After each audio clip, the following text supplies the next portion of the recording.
Prime 18 news channel अब net vision cable network पर 707 number पर उपलब्ध। आगरा शाही हमाम छिपी टोला आगरा पर आयोजित विरासत विदाई वॉक। वाही हमाम छिपी टोला आगरा में आज आयोजित विरासत विदाई वॉक ने शहर के इतिहास प्रेमियों और जागरूक नागरिकों का ध्यान आकर्षित किया है।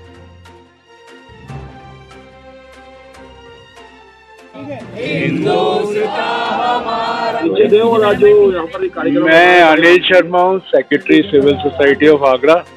आज हम लोग अपनी हेरिटेज बचाने के लिए हमने वॉक की है और शाही इमाम जो एक बहुत अच्छा स्ट्रक्चर है, बहुत इम्पोर्टेंट स्ट्रक्चर भी है जहांगीर के टाइम का, और एएसआई के रिकॉर्ड में ये 1871 और 72 में ये अंकित है, ये वाला स्ट्रक्चर।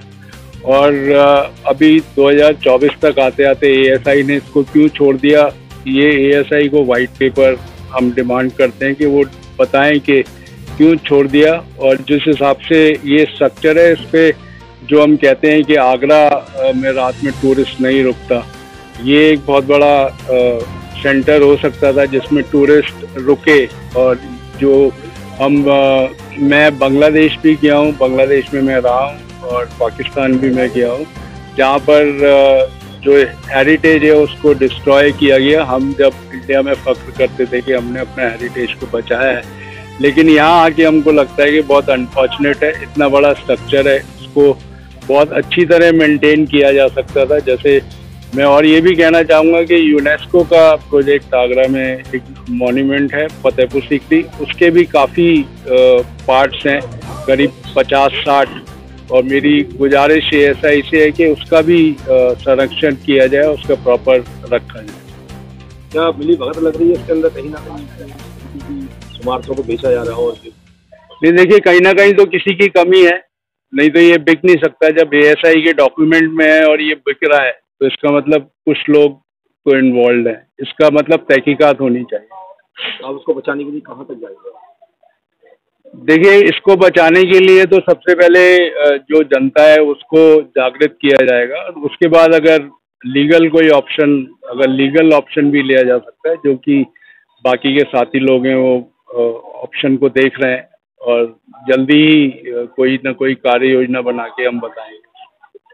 मैम, परिचय दें और परिचय के साथ बताएं कि शाही इमाम का क्या है, आप शाही इमाम को बचाने लगी और माँ आपने फूल भी डाले, क्या है?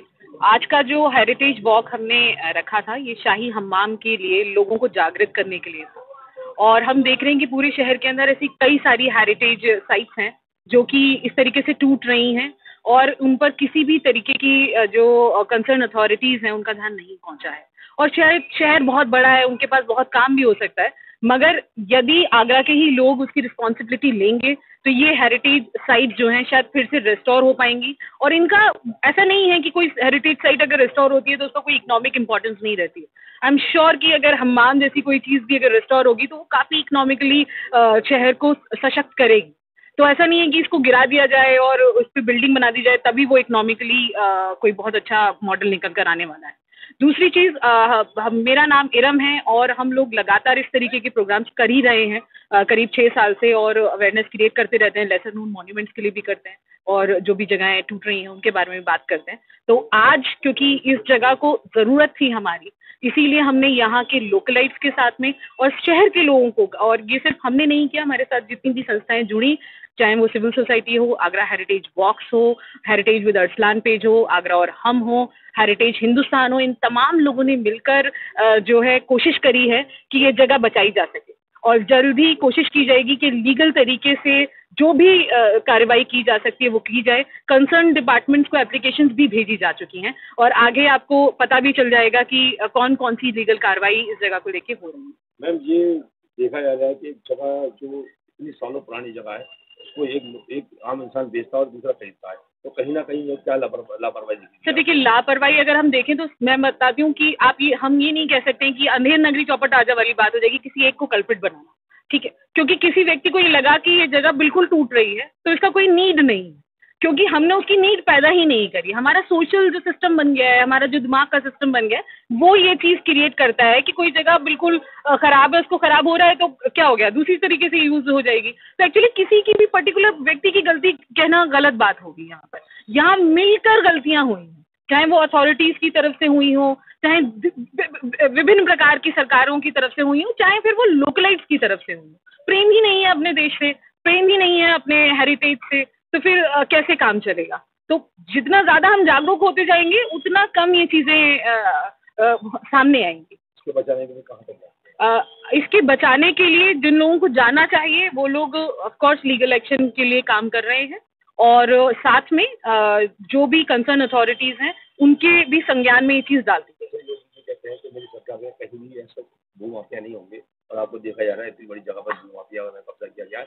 अब सरकार से क्या कहना चाहिए? देखिए, सरकार जो है वो अपनी तरीके से हमेशा कुछ ना कुछ कोशिश करती है ना, और सरकार का जो अब वो भी सब जगह नहीं हो सकती है, तो ये हमारी जिम्मेदारी है कि हम उनके संज्ञान में ले आए, और हम उनसे ये उम्मीद करते हैं कि ऑफकोर्स वो उस पर कुछ एक्शन उठाएं। तो आई एम श्योर कि वो अपनी तरफ से कुछ ना कुछ एक्शन लेंगे इस चीज़ को। ठीक है, थैंक यू। नमस्कार, मेरा नाम ताहिर अहमद है। मैं आगरा हेरिटेज वॉक्स का फाउंडर हूँ। हमारी ऑर्गेनाइजेशन आगरा के जितने भी पुरानी जगहें हैं वहाँ पर हम लोग हेरिटेज वॉक्स कराते हैं, अवेयरनेस रेस करते हैं ताकि लोगों को इनके बारे में पता चल सके। आज ये यहाँ पर आप आए हैं, किस तरीके का ये जानकारी आपको मिली और लोगों से, तो आप यहाँ पर पहुँचे और क्या हो रहा है यहाँ पर? जो ये जहाँ पर आज हम खड़े हैं वो शाही हमाम है आगरा का।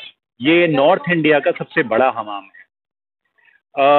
हमें कुछ दिनों पहले जानकारी मिली कि इसको तोड़ा जा रहा है एक प्राइवेट बिल्डर के द्वारा, तो तब से हम लोग लगे हुए थे, कोशिश करी, हमने प्रशासन को रीच आउट करा, और सिंस इसके ऊपर कोई कुछ भी एक्शन नहीं लिया गया है, तो आज हम इसको एक नमस्कार, एक जो हमारे बुजुर्ग हैं उसको जो श्रद्धांजलि देने आते हैं, ये वो आज कार्यक्रम था। इसका नाम था अलविदा शाही हमाम। तो क्योंकि हम इसको बचा नहीं पाए, एक धरोहर है हमारे शहर की, एक हमारे देश की धरोहर है, तो हम इसको अलविदा कहने के लिए यहाँ पर जुटे हैं। इसको बचाने के लिए जो आपने अभियान चलाया था, तो क्या आप उसको बचा पाएंगे? जहाँ पर इतने लोग रहते हैं, क्या आप उनकी घर बचा पाएंगे? इसके बारे में जो है ये तो वक्त ही बताएगा, लेकिन हमारी कोशिश यही रहेगी कि हम जो है इसके बारे में अवेयरनेस क्रिएट करते रहें। आज कम से कम कुछ नहीं तो 100 लोग जो है हमारे साथ आकर जुड़े, जो कि इस मामले में पहली बार हुआ है। इसके अलावा हमारे मीडिया के इतने सारे दोस्त यहाँ पर आए हैं, तो होपफुली हमें बहुत उम्मीद है कि ये जगह बच जाएगी, और आई एम श्योर ASI है, योगी सरकार है, मोदी सरकार है, they will definitely take this into consideration, क्योंकि ये सिर्फ हिस्टोरिक जगह नहीं है, यहाँ से बहुत ज़्यादा रेवेन्यू भी आता है, जो हमारे कंट्री को $5 ट्रिलियन इकोनॉमी बनानी है, उसमें एक बहुत बड़ा हिस्सा टूरिज्म का भी है। और यहाँ पर जो ये शाही हमाम आप देख रहे हैं, सेम एक टर्की में है जो कि 50 करोड़ रुपए सालाना आय देता है। हमारे यहाँ टर्की से 4 गुना ज़्यादा जो है टूरिस्ट आते हैं, तो इस हमाम से ही खाली इकोनॉमी जो है 200 करोड़ रुपए सालाना की बूस्ट हो सकती है, जो कि एक बहुत बड़ी बात है। इस तरीके हमने योगी मोदी का नाम लिया, वो कहते हैं कि हमारे यहाँ भू माफिया को कई जगह नहीं है, तो उन्हीं की सरकार के अंदर जो भू माफिया यहाँ कब्जा कर रहे हैं, तो वो भी शाही हमाम पे। आप क्या कहना चाहेंगे, उनसे क्या अपील करेंगे? मैं इनसे यही हाथ जोड़कर अपील करूंगा कि ये हमारे देश के लिए बहुत ही इम्पोर्टेंट जगह है। अगर कोई भी भूमाफिया कहीं पर भी कब्जा करता है, योगी जी ने तो साफ बोला है कि उसको मिट्टी में मिला देंगे। सो डेफिनेटली उनको भी आगे आना चाहिए, इस बात का संज्ञान लेना चाहिए। We'll be very very thankful to him and to the government. क्या है ये शाही हमाम को याद दिशा जा रहा है, किसके जरिए और किसने? ये भू माफियाओं के द्वारा कब्जा किया जा रहा है। इसके जहाँ तक मैं जानता हूँ और जहाँ तक मैंने देखा है, इन लोगों के पास कोई भी डॉक्यूमेंट्स ओरिजिनल नहीं है, क्योंकि शाही इमारतों के कोई डॉक्यूमेंट्स नहीं होते। तो ये किसके द्वारा बेचा गया और किसने खरीदा? ये गजेंद्र सिसोदिया और बॉबी सिसोदिया के द्वारा बेचा गया है, और ये कुशवाहा जी ने लिया है। कुशवाहा जी, इस सुरेश चंद्र कुशवाहा, वो कहते हैं कि अब हम मालिक हैं, और डरा धमका कर काफ़ी मतलब टॉर्चर किया उन गरीबों को, उन बेचारों को यहाँ से निकाल दिया गया सर। और धमकी देते हैं कि तुम हमारा कुछ नहीं कर पाओ। मेरे साथ तो सर मुझे मारा पीटा गया जब मैंने विरोध किया इसका, और मुझे 2 महीने जेल में 307 लगा था। 307 लगाई थी सर हम पर।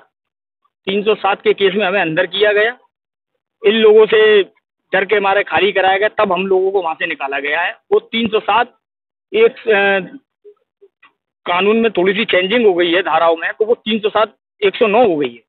उस 109 को 117 कर हमें बाहर निकाला। आपने किसी अधिकारी को जाकर सर हमने हर अधिकारी की चौखट कटकटाई, यहाँ तक कि ये 1076 जो है योगी जी का जो नंबर है उस तक पर हमने इस चीज की इंफॉर्मेशन दी, लेकिन कोई भी नहीं हुआ। डीएम साहब के पास भी गए, एसएसपी साहब के पास गए, कमिश्नर साहब के पास गए, लेकिन किसी ने हमारी कोई मदद नहीं करी और ये भूमाफिया अपने कब्जा करने में।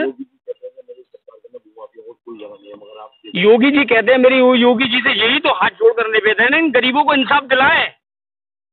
क्यों नहीं दिला रहे हैं योगी जी इंसाफ? इस तरीके से कि गरीबों को पकड़कर जेल में बंद कर दिया जाए, भूमाफिया कब्जा करे, बेरोजगार हो जाएंगे, बेरोजगार कर रहे हैं ये बेचारे। काफी सालों से यहाँ पे कमा कर हम लोग यही कमाते यही खाते, कहाँ जाए हम? योगी जी से यही तो पूछना चाहते हैं सर, कोई हमें बताए तो सही।